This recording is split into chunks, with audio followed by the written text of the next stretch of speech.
Yo, good day mga ka-homies. So for today's vlog, samahan nyo kami dahil naman pupunta kami sa isang pinakamagandang lugar para sa akin. Pero bago ang lahat, syempre magpapaalam muna tayo sa mga kanilang mga magulang. Tebe, di ba? Iramin ko muna anak nyo. Ano pa?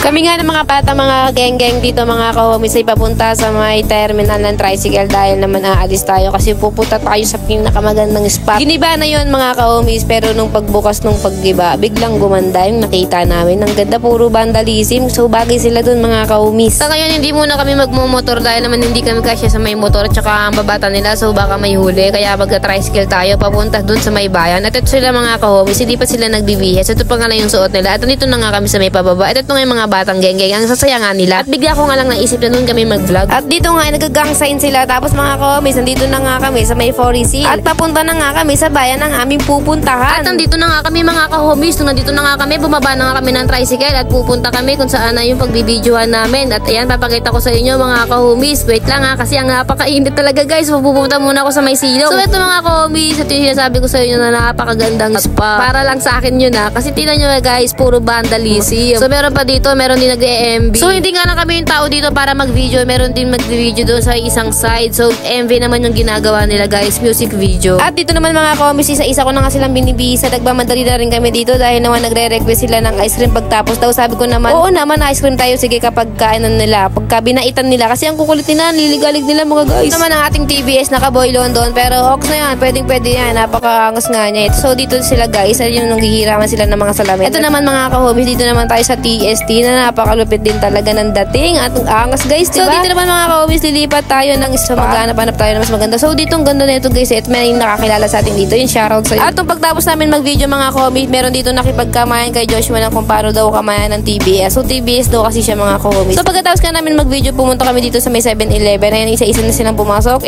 Napakaangas. Ang lamig dito guys, kaysa dun sa labas, dito na lang kami. So maghahanap kami dito guys na nire-request nilang ice cream. So unti lang pala yung ice cream nila dito. So parang lilipat tayo ng pwesto, pero titigin mo na rin kung meron sila ditong gusto. So di ko alam kung anong gusto nila, kung sesto, sito, or yung tubig. So wala talaga silang magustuhan dito guys. So tuturo-turo sila pero di man nila alam kung ano yung tinuturo nila dito. At bigla nga kaming lilipat dito ng pwesto dahil naman wala yung mga gusto nilang hanapin dito. Sabi ko nga Starpin na lang, so ayaw din nila at hindi nila masyado silang familiar. So syempre dito na lang tayo sa may Forest Hill, dito sa may 7-Eleven pumunta. At ito na nga yung ice cream mga ka-homies. So kabili na rin tayo ng cone. So uuwi na tayo. Pupunta na kami dito sa may tricycle mga ka-homies. So pagpasok ko ng tricycle, lumabas na ulit ako kasi nandito na kami sa may labas namin. Oo nga pala, hindi kami kompleto kasi pumasok yung iba. So ito na mga ka-homies, yan na, tuwang-tuwa sila sa ice cream nila. Sana natuwa rin kayo dito sa vlog na to. Maraming salamat sa pagsama. Yun lang.